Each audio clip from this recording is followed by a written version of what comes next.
So I'm going to go through a fairly rapid-fire presentation on trade, but any point along the way, I'd be happy to take questions, and we'll make sure that we provide some at the end. Here, we've orchestrated this presentation just for you, which will be reinforced exclusively with my own photos taken from about 35 countries around the world. That's because I have more countries, but I lost my camera 3 times so far, and sometimes I lose a few along the way, to shed light on, in this case, the benefits of trade to the economy and how do we expand it. I'm going to begin by telling you the greatest story never told. And that's the fact that when you think about what is the most beneficial human effort for prosperity, for peace, for civic society that's ever happened in the world, we're not talking divine, we're talking human effort, I would suggest to you that it is when, after World War II in 1945, and we faced a war-torn world that we needed to try to rebuild in some way, and with the fresh memories of the last depression clearly in people's minds, as to how during that depression, due to public agitation, they passed Smoot-Hawley. This is a picture that I keep in my office of 2 guys that passed tariffs, which led to competitive tariffs around the world. And even though the economists warned against it would happen, they still passed it, and it did happen, where trade around the world went down into the sinkhole. And the reduced amount of trade between nations made what was a depression even worse and prolonged the agony and suffering. And how it wasn't really the New Deal that brought us out of that, but it had to wait until World War II to have enough economic stimulus to bring us out of the sinkhole that the lack of trade compounded already a depression. So back then, even though they probably didn't understand Ricardo's theory of comparative advantage, which is the main defining benefit of trade, that, you know, if Saudi Arabia or UAE had to get their own sheep and wool, and Minnesota had to get its own oil instead of getting it from UAE, both the UAE and Minnesota are better off if we're trading wool for oil rather than try to do everything ourselves. So the comparative advantage is if each nation, if each country does what they do best and does it for the world, we will all be better off. We're all more prosperous with Minnesota providing wool for UAE and UAE providing oil for Minnesota. They also probably understood the concept of Frédéric Baptiste, who said, if goods don't cross borders, soldiers will. Because if you don't have goods crossing borders, you don't have merchants crossing borders, you don't understand the other people, and it's too easy to demonize people you don't understand. So you're better off having that commercial engagement across borders and also having interest as to why you have mutual interest in engaging with the other parties. Both of these were probably on their minds, even though they probably couldn't have explained the theoretical academic underpinnings of it. But they understood, and probably didn't think about China back then, of this, if goods don't cross borders, soldiers will. When you see that, you know, we do have some martial attitudes on the other side of the pond today, which is why I'm happy every time I see a McDonald's in China. Because as Thomas Friedman said, no 2 countries that have a McDonald's have ever gone to war with each other. So we're pleased to, I don't know, they can't just get off the couch, or what's driving that philosophy. But at that time, in 1945, Americans, for the next 6 decades, whether you're talking our diplomats, whether you're talking our business people, whether you're talking our families, went around the world, and whether on vacation or on the clock, spread the word that, you know, if you want to be prosperous like us, you need to adapt what I call the American way, which is free markets, free people, democracy, open up your economy, open up your trade. And that is what we spent 6 decades spreading the word around the world. And then when the Berlin Wall came down and free markets beat out controlled markets in the former Soviet Union, the world really rushed to the approach towards the economy that we had been espousing. But if you look at those countries that have embraced that more open environment versus those that didn't, those that embrace the open economy are more likely to be living at peace and having time to dance, more likely to have a higher standard of living, more likely to eat better, live longer. The number of people living on less than $1 a day dropped by half in 2 decades. And if you look at China, more than 400 million people were lifted out of poverty, and that's a good thing. All because they decided to open up their economy and open themselves up to trade. Their children, those that have embraced this more open economy, are more likely to be in school rather than working in the fields, and they're more likely to speak, assemble, and worship more freely, and 3 times as likely to be electing their leaders democratically. So I would say, let's toast to what I call spreading the American way, the most beneficial effort in human history. It's this effort for 6 decades that we embraced on opening up the world. So what did we do after all of that? How did we celebrate that? Well, America's reaction to this supreme achievement was that we grabbed defeat from the jaws of victory. Because if you look at recent polls done by Pew, Americans are the least supportive of trade. As Fareed Zakaria said, we globalized the world, but we forgot to globalize ourselves. We are the least supportive of trade in the planet, and yet we're the ones who opened up the world and brought these benefits to society. Trade made America prosperous. Trade gave us the biggest ball on the planet, but the reaction of too many Americans is to take that ball and say, stop, we don't want any more of this, and go home. And I would suggest that we face really a defining choice today. A defining choice of whether we can just whine about it. I was intrigued to be down in Alabama and have Boeing, which is amongst the biggest traders we have, complaining that Airbus is not American enough, even though in Mobile, Alabama, they have a plant, and try to just sort of move into a protectionist mode, even though in the case of Boeing, there's perhaps no company in the country that relies more on trade than Boeing, or whether we can get our heads back in the game, score some touchdowns, and put some points in the field. Now, I apologize, I don't have BYU pitchers here. But although I've been to Provo before, I have not been to a game, and as I said, I'm only using my own pitchers. So maybe you'll invite me back for a game sometime when I can use BYU pitchers next time. But it's intriguing as I go around. I remember talking to a businessman one time. And a businessman came up to me as a congressman, and he says, Congressman Kennedy, what are you going to do about this trade deficit? And this was a manufacturer. I said, what am I going to do about this trade deficit? You know, what are you going to do about this trade deficit? Have you thought about exporting some of your products abroad? And he said, well, my sons were telling me that, you know, we may not be able to sell into Asia, but given the degree to which the dollar is at right now, we might be competitive in Europe, and maybe we should consider selling to Europe. And to which my response back to him was, you think? You know, why do folks think that it's government that somehow is going to solve the trade deficit? The alternative story was, I was in Chengdu, China, speaking to the chamber, promoting American products. So here we have all the American products that we were having lunch at in Chengdu, China.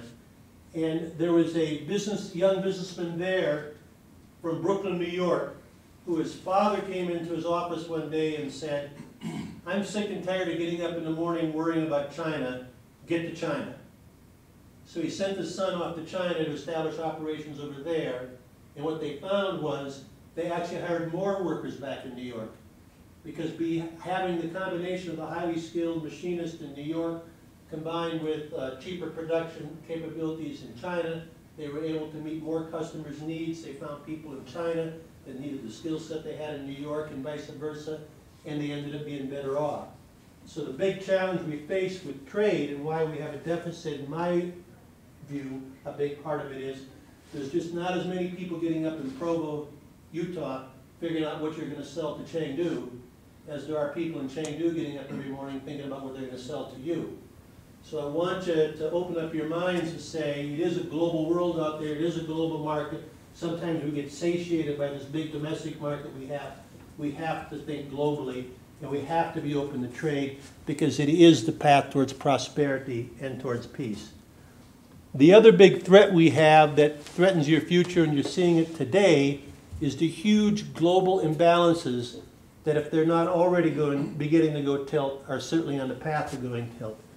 Here we are crossing the Mississippi. I'm from Minnesota, and when you cross those rocks in the Itasca State Park, they're a little slippery, so this is a treacherous world that we're in. But if you look at the big imbalances we have, developed countries' budget deficits, and I'm not just talking about America, I'm really talking about all advanced economies.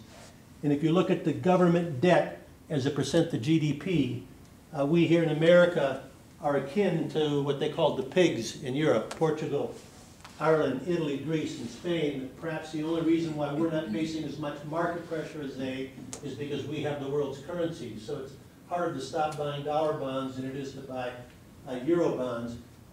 But we have an issue. But then if you look at Japan, Japan's even got a bigger issue than us. So much of the advanced economies are hung over with debt. And the financial crisis only made it worse. On the flip side, we have huge trade deficits, whereas these emerging markets have trade surpluses. And you have a couple of countries that are repeated trade surplus year after year after year, and their whole economy is designed to be surplus. And you have us and the rest of Europe, besides Germany, that are perennial deficits. That can only go on so long before everything goes tilt. Because if you look at cumulative over a course of about 30 years, America and parts of Europe, which are deep deficit countries on the current account, whereas other countries are deep surplus countries. And that's not necessarily been forever, but it is a recent phenomenon. If you want to think about some of the solutions we need to try to figure it out about it, we need to tame the developed country budgets. But when we tame those budgets, that means we're spending less, and that can depress the economy, which means we have to have something to offset it, which means now is the time. And that, by the way, is largely a healthcare issue. I will agree wholeheartedly with Obama when he says, put simply, our healthcare program is our deficit problem. Nothing else even comes close.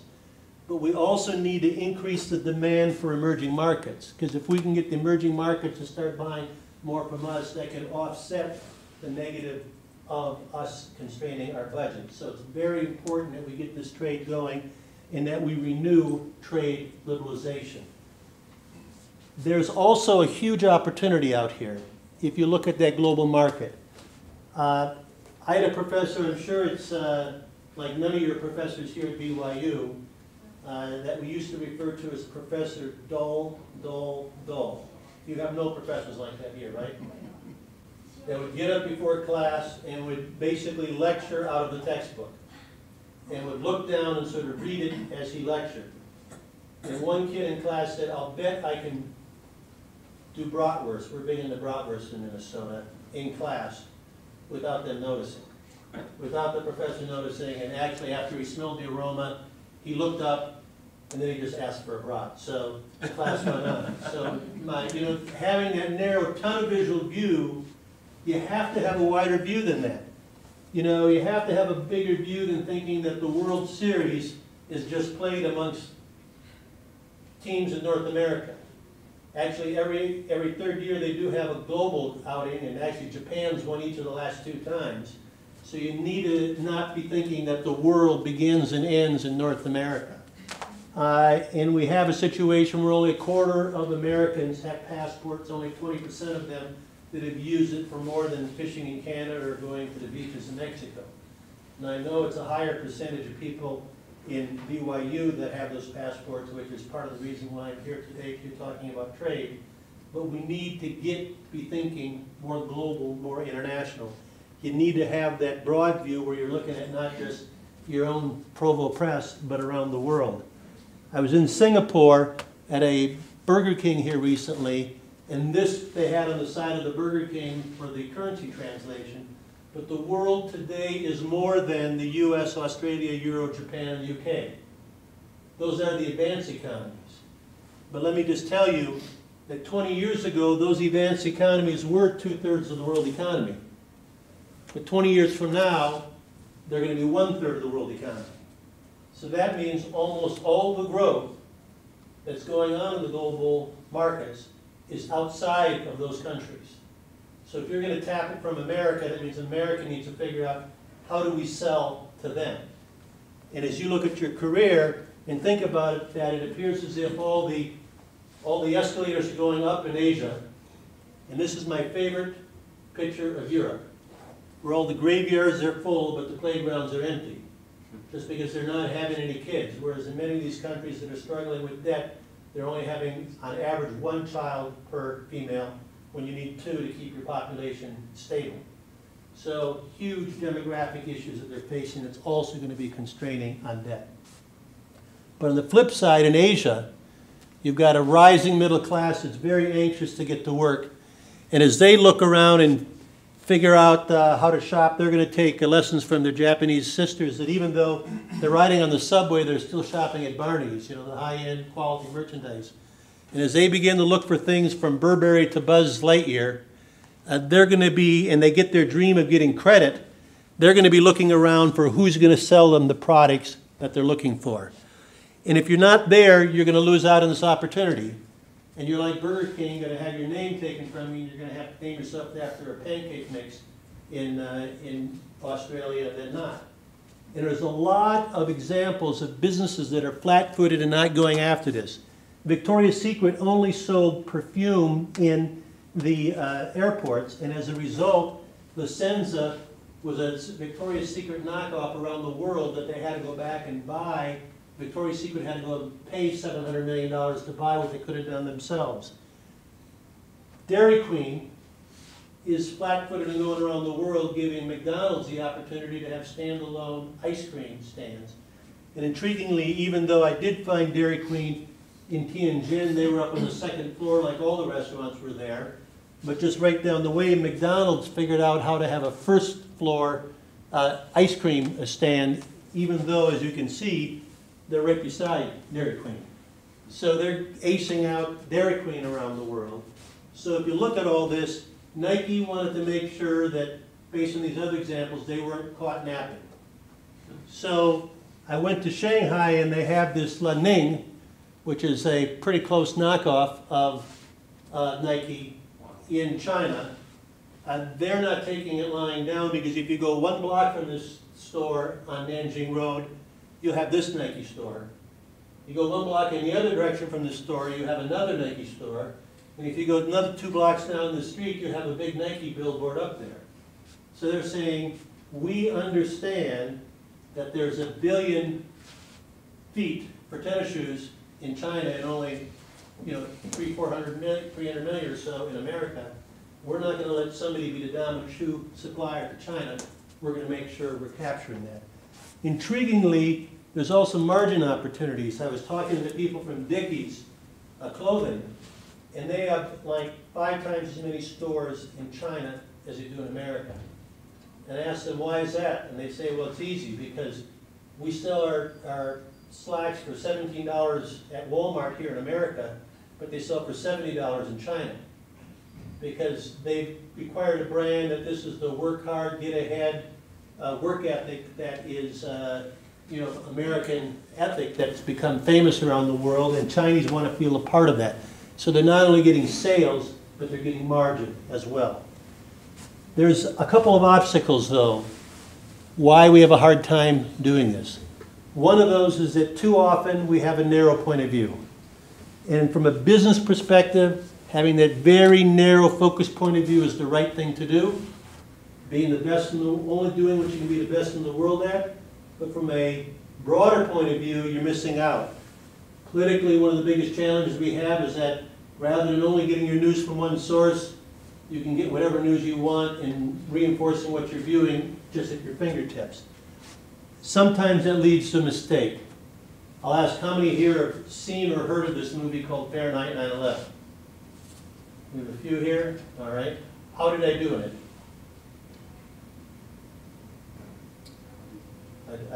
You weren't paying attention that much? So if you go into the trailer, you'll see that not only am I in the movie, not only am I in the trailer, I'm the cover of trailer. So you go to your BlackBerry or your iPhone and you look at Fahrenheit911.com, go to trailer, this is what you'll see. So does anybody remember what he asked me? So I'm walking back from a boat, studying as I always am, because you get so many things to keep track of. All of a sudden I look up and there's this overweight guy with a camera right in front of your face. everybody said that I should have got an Oscar for Best Actor in a Conscripted Role. And he asked me, would you help get more members of Congress to get their kids to sign up for the Army and go over to Iraq? Anybody remember that question? And what was my answer? Well, he leaves the viewers with the impression that my answer was no, because the only answer he allowed me to have, I had an answer, but he didn't include it, was this look on my face, this confused, perplexed look on my face. And why do I have that confused, perplexed look on my face? Because I'm having a hard time understanding how am I going to get my kid to join the Army if he's already committed to the Navy. And so clearly he was leaving you with the wrong impression. From a business perspective, he made millions of dollars from a very focused movie telling liberals what they want to hear and bashing America. And intriguingly, when I asked this question around the world, more people outside America watched it than inside America, because that was a target audience for him. But if you stop and think about this, he didn't necessarily reach the right conclusion by having that narrow point of view, and that's often what we have internationally, because we're all products of our own environment. We all emerge from the experiences that we've had, and we're like a submarine, surrounded by where we went to school, who our family is, what our major was, all these other things. And like a submarine, we need to have a periscope that allows us to go and see that 360 world around the world and figure out what's surrounding us. And that's why I've dedicated myself to that throughout my life, what I call that 360-degree vision. Not just engaging with the business leaders here in America, but around the world, here with 3M in Shanghai, with Deloitte in Dubai, with local leaders in Kuwait City. Not just with our own political leaders here in America, but who I hope will soon be the former president of Syria, Assad, and somebody he doesn't get along with, Ariel Sharon of Israel, and with Kingfisher in India. With not just the community around the world, whether it be the investiture of the Pope. I've been in, here's the Patriarch of the Eastern Orthodox Church, been in 10 predominantly Islamic countries, not just refugee camps in Thailand, but our troops around the world, with Petraeus in Mosul, with our Joint Command in Korea, with our peacekeepers in Bosnia, teaching around the world here at London Business School, taking a course to Sao Paulo, to Istanbul, teaching in Doha, Qatar. And I would suggest that each and every one of you need to try to get as much of a 360-degree view as possible. I always tell folks politically that begins with understanding that each news source has its own slant. When you're in Washington taking a class from me, I always give an extra credit opportunity. If you can find anything negative about the Chinese government on the front page of China Daily, or anything positive about the American government on the front page of Politico, I give you extra credit. And to date, I had to give nobody extra credit, even though I made that offer several times. But the point is that each of these publications has a different point of view. And for you to really get a perspective that's broad enough, you really have to, in my mind, understand there's that slant. Our school is full spectrum, so we embrace those of all parties. And so I was to both the Democrat convention and the Republican convention. When I went to pick up my credentials at the Democrat convention, this was the newsstand at the convention hotel. It included a lot of publications, Washington Post and others, and a stack out of the New York Times. But what newspaper is missing here at the Democrat convention? Wall Street Journal. So there's no Wall Street Journal. The Wall Street Journal editorial page, not necessarily the publication itself, but the editorial page is largely viewed as the intellectual voice of the right. If I were to go to the Republican, I didn't have to go to a convention hotel to get my credentials as a Republican, but if I were to go there, you'd see this mirrored with the Wall Street Journal stacked up in the New York Times. Because the New York Times editorial page is viewed as sort of the intellectual, no, I shouldn't say intellectual, but it's viewed as a voice of the left. So what I advise people is to read both the editorial page of the Wall Street Journal and the New York Times and do something that gives you an international perspective like The Economist. You're going to need to have that perspective to truly capture not just the opportunities in trade, but to be most effective at whatever profession you do. The other obstacle we face is protectionism. You know, you wouldn't want to have your flour be anything but 100% British, would you? You wouldn't want any of that French flour. Or here you have British potato crinkled chip, crisp, or smoked British ham. So it's not just European, it's British. And you know, made in Germany, Germany being a huge net exporter is also amongst the more protectionist countries, which is why General Motors isn't called General Motors over there, it's called Opel, because they are actually pretty particular to their own manufacturing. And if you get to China, you have even bigger obstacles. A recent study done by a couple of professors boiled it down to about 4 different areas where they have these large state-owned companies that they just did window dressing, restructuring, recapitalizing. They've sold less than 30% of their shares to the public, so they consider themselves a public company, but they're really not. But the government's giving them subsidized loan, cheap land, sheltered monopolies, and the managers go back and forth from the governments to the big companies. And that allows them to push the big projects that China likes to do, but it also results in a lot of graft and inefficiency.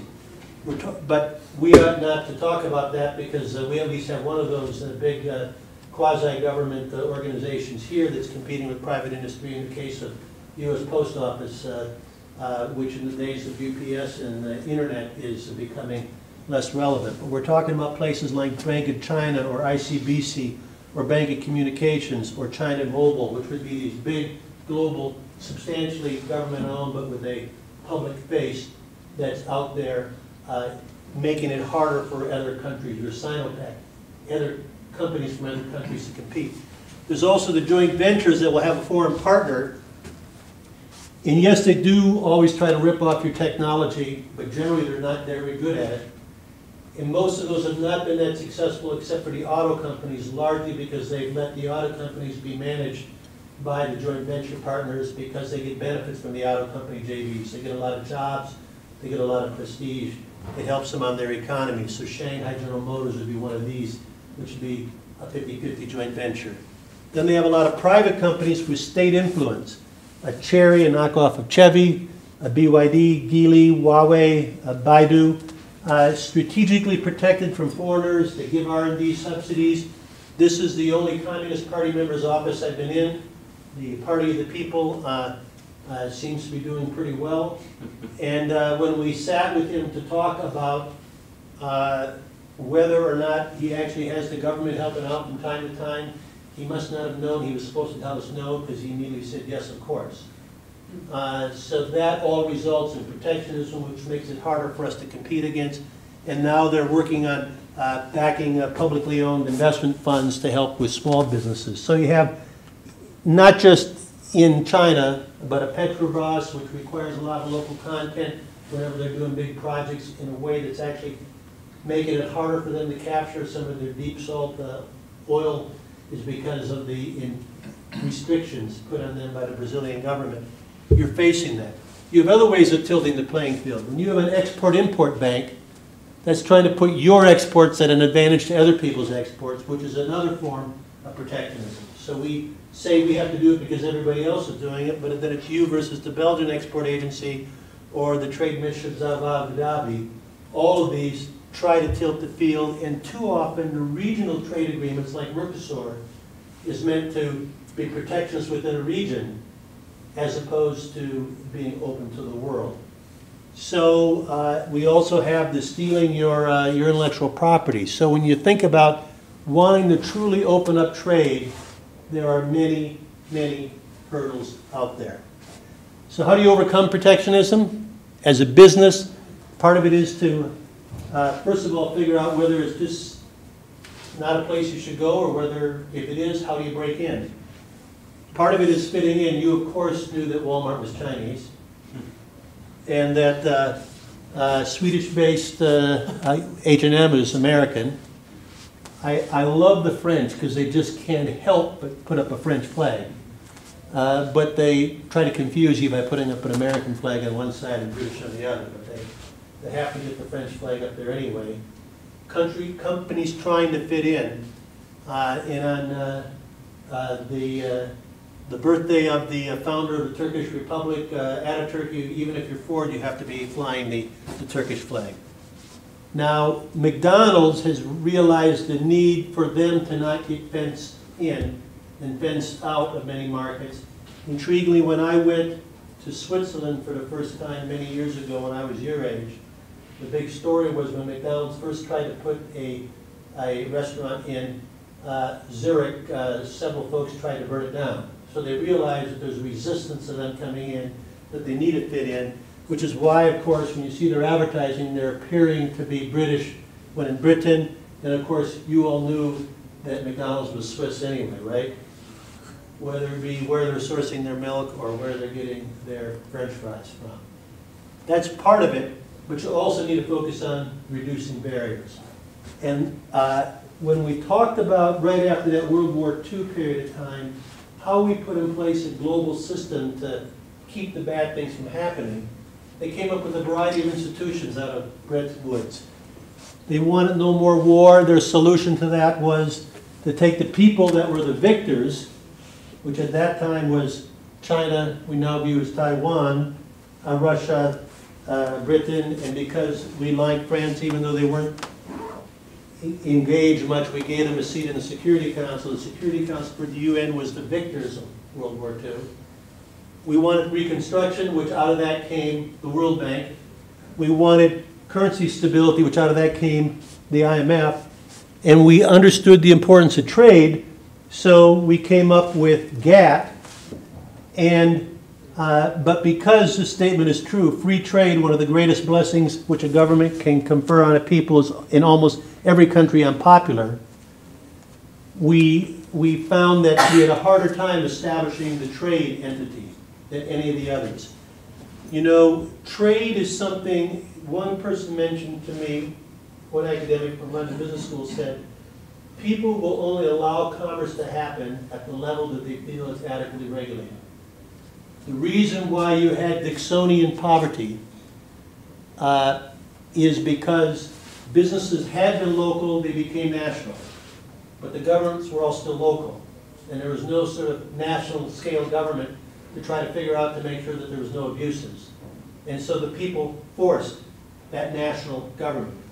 Right now, the world is global, but unless we have an understanding of it as effective ways of making sure that there is adequate protection against abuses globally, we're going to have a hard time keeping that support in the international trading system, which is part of the reason why we need to make sure that it is done right.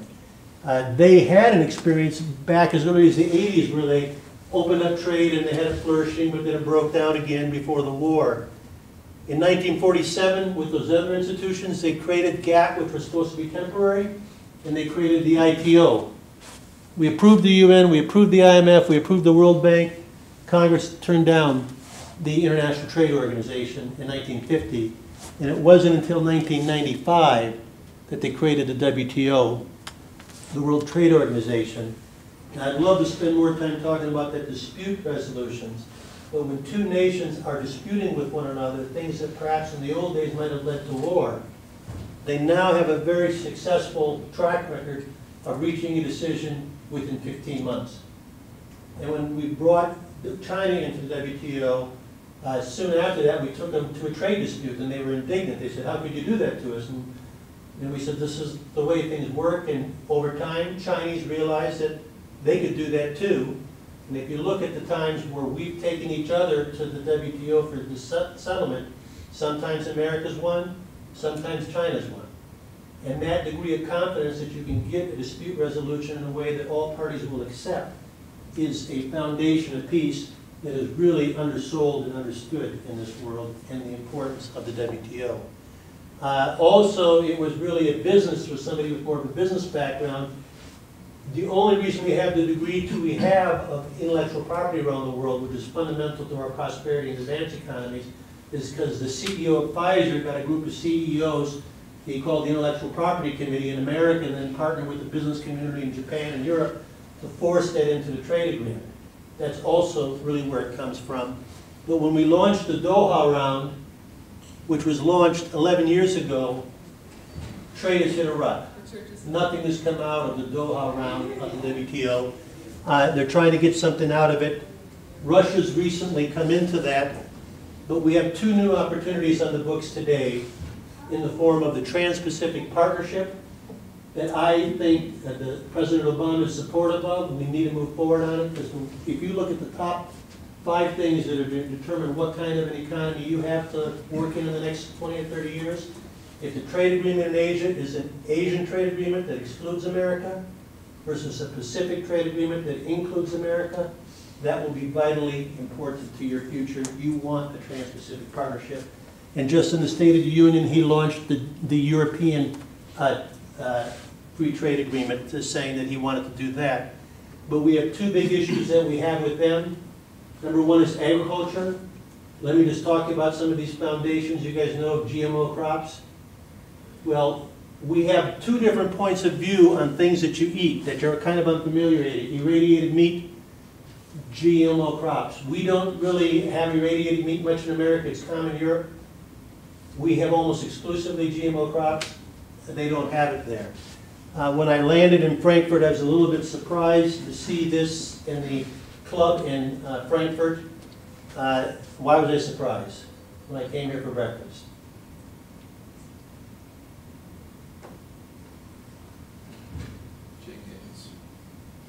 I don't usually have Jack Daniels for breakfast, but it was because the milk is not refrigerated.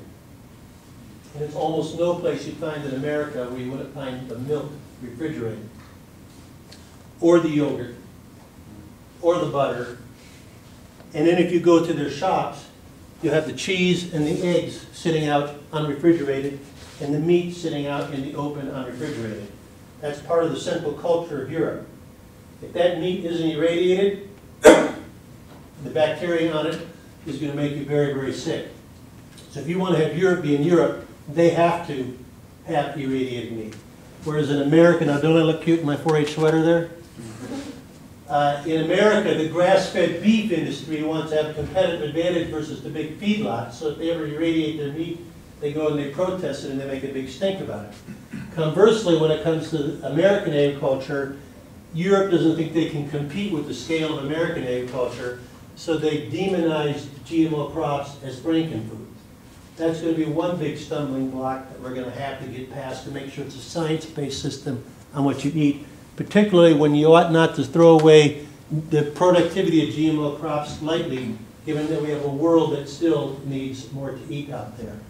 On the flip side, when it comes to their labor regulations, if you don't think that your founding documents influence how a country operates, I just want you to consider this one fact. If you look at our Declaration of Independence, we hold these truths to be self-evident, that all men are created equal. How many other times do we use the word equal or equality in the Declaration of Independence, or the Constitution, or the Bill of Rights? I think we use it once in saying the branches of government are all of equal power.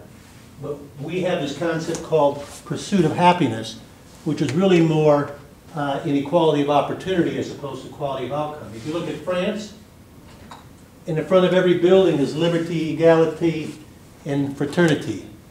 So they have central to their governing organization equality. So we have a complete difference between America based on equality of opportunity and them, which could be interpreted as equality of outcome.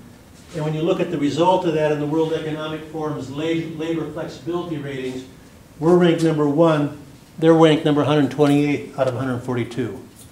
And what does that mean to the economy? It means bad things for young workers. Because if you have a hard time firing somebody, you're much less likely to hire somebody. Which is why when I walked into the KFC with 25% youth unemployment in Paris, I see they have an electronic kiosk to place your order at Kentucky Fried Chicken. Because if they can never fire anybody there, instead of hiring anybody, they're just going to have it done electronically, which allows you to also make sure you get it done right, plus you can upsell them and sell some ice cream while they're there. But if we have those types of labor rules, are going to be a big stumbling block as we push this forward. So I'll just conclude by saying, you can create a bright future. We have some significant headwinds against us. We really do face in many ways a pivot point, but I'm confident we can avoid the crash up and find that way where we have a more peaceful, more prosperous future and a brighter skies ahead if we just learn to balance really all the different interests of countries and tap that inner urge to be a superhero in all of us, to dive in, figure out how to solve this puzzle of trading more openly with one another and leaving a better future for all our kids. So that's my